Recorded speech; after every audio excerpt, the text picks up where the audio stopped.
We see ISIL, a brutal, vicious death cult that, in the name of religion, carries out unspeakable acts of barbarism. And lest we get on our high horse and think this is unique to some other place, remember that during the Crusades and the Inquisition, people committed terrible deeds in the name of Christ. In our home country, slavery and Jim Crow all too often was justified in the name of Christ. President Obama yesterday at the National Prayer Breakfast seeking to establish a type of moral equivalency between Christianity and Islamic terrorism. Whole lot of criticism of that lecture yesterday. And with that in mind, let's bring in our panel. We know him earlier as co-host this hour, but he's just going to be a denizen of the left right now, Ellis Henican. And also in Newsmax New York, from the right, it's columnist Liz Peek. Liz, to you first. The president always lecturing. Is this more appropriate, I don't know, to the faculty lounge at some community college than the National Prayer Breakfast? Well, it's really terrible that he offered up this, in an effort to be even-handed, he's offered up this terrible propaganda clip to ISIS. We know we're in a war of ideas. Any Muslim scholar will tell you that that's what we're battling over, and we are struggling to keep even. In fact, ISIS appears to be winning the war of ideas. So why would he hand them this clip, basically, as you say, equating Christianity during the Crusades and during the Inquisition with today's atrocities in the Middle East? It's almost unimaginable to me. And by the way, it's also ignorant, because we know that there is a certain core of Islamic belief that really knows their history. They really do fight on the basis of the Crusades. They hold grudges that go back hundreds of years. So for the president to stand up and sort of endorse that thinking, I was honestly shocked. Ellis, shocked, or did you welcome the president's comments yesterday? Well, I don't shock Neil as easily as Liz does about these things. Listen, this is the truth, right? I mean, I'm Catholic, right? And I recognize that in my faith, there's some really bad history, and the Crusades was not exactly a high point. I don't think we need to hide that in order to have an honest conversation about how it is that we deal today with an absolutely horrific, I mean, one of the worst in history, horrific examples of terrible things being done in the name of religion. But I think it's perfectly appropriate at a prayer breakfast where the president is invited to speak. JD, you can't be mad if he delivers a speech at a speech and he lays out that history and frankly, a context that is 100% true, even if we don't want to acknowledge it. Well, what I think is often interesting with the president is it's not so much personal example as it is a lecture to everybody else. The venue of the National Prayer Breakfast. He's brought there to just speak. hang on, Ellis. Let's listen to another example, and then we'll get your reaction to this little lecturette. I believe that the starting point of faith is some doubt. Not being so full of yourself and so confident that you are right and that God speaks only to us. I'm going to get your reaction in just a second. Listen to this to add icing to the cake here.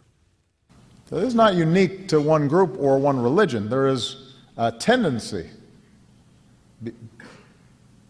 in us, a sinful tendency that can pervert and distort our faith. Look, Ellis, that's not freedom of religion. That's moral relativism, and the president sounds to me like he's rejecting faith. He has that right, but is that appropriate at a prayer breakfast?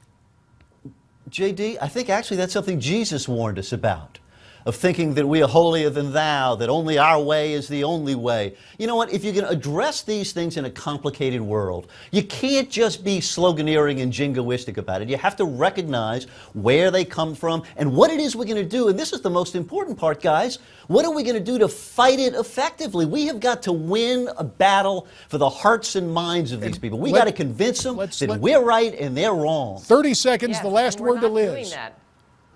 Thank you. We're not doing that very effectively, Ellis. First of all, our Voice of America and our sort of broadcasting network, which is supposed to be issuing that kind of information to people all over the world is basically defunct, and it certainly isn't delivering the kind of message we want. And for the president in this week, with this horrifying video reminding us of how ghastly these people are, these Muslim extremists, I just thought it was an unbelievable effort to bend over backwards once again to lecture us on not discriminating and not... More ahead. Stay with us. That the governors work with the administration, we might not be in this position. I don't know about in your state, which I think is a crazy state to begin with, and I mean that just as I said it. The gentleman made a very defamatory statement about my state, and I will not stand here and listen to it. Well, fine. Then you don't have to listen. You can leave if you choose. I told you what I think about Texas. I wouldn't live there for all the tea in China, and that's how I feel. Congressman Ellis Hastings, Democrat of Florida, during a Rules Committee hearing, taking issue with the state of Texas. We heard off camera there Congressman Michael Burgess objecting to it, and Rules Committee Chairman Pete Sessions issued a 4-word statement in response: "Don't mess with Texas." Well, let's put the question to our panel. Ellis Henican on the left, Liz Peek on the right. Liz, of course, the columnist for Fiscal Times. You know, there's so many things that go on. One of the challenges as a recovering congressman, how you can disagree in agreeable fashion. And things got a little outlandish there in the Rules Committee. Liz, is this part of what takes Congress and just kind of, coin the phrase, juvenilizes everything to the American people? Well, I think somehow we lost the civility movement, right? Whatever effort there was to bring everyone to the table and talk to each other in a civil manner, that seems to have gone by the boards. Look, I think, unfortunately, there's a reason why the public has such low regard for Congress. I don't really think it's because so little gets done. I think it's because so little gets done of importance. We have, coming out of Congress, numerous resolutions which have absolutely no bearing on anyone's life. And meanwhile, there are a million things that Congress actually needs to get done. So, tax reform, let's start with that. All those tax gimmies and tax breaks that really don't make any sense. I wrote recently about the NFL being a nonprofit organization, tax-exempt organization. There are just so many things that if I were in Congress, I would approach, and, really slamming each other in this sort of juvenile fashion. What's the point? Your take on things, Ellis, from time to time. Things get a bit heated in our discussions here. Is Congress just a mirror of what happens in everyday life?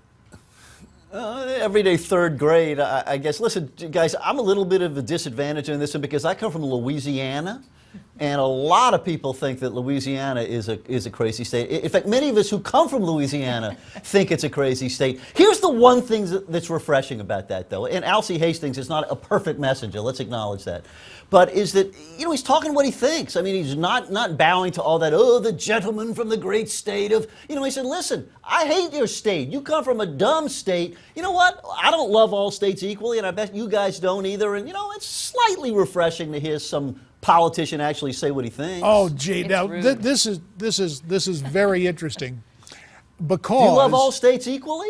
Look, I will tell you what, in Louisiana, when I was serving in Congress, Louisiana had an incredibly capable delegation on both sides of the aisle. It was as if those guys were weaned on politics. But it's still a crazy place. Didn't agree with them. We'd have some fights on the floor, but to say this is straight talk from Ellis, let the record show he was an impeached judge on the federal bench, but he was elected to Congress. Liz, help straighten this out for us here, will you? Look, I just think it's rude and it's pointless. I don't know. I mean, honestly, he hates the state of Texas. Why? What's the point of that? A lot of people, by the way, hate the state of Florida. This is ridiculous. I mean, it's just, it's beneath the dignity of Congress. And as I say that, I have to laugh. What is beneath the dignity of Congress? Maybe that was not...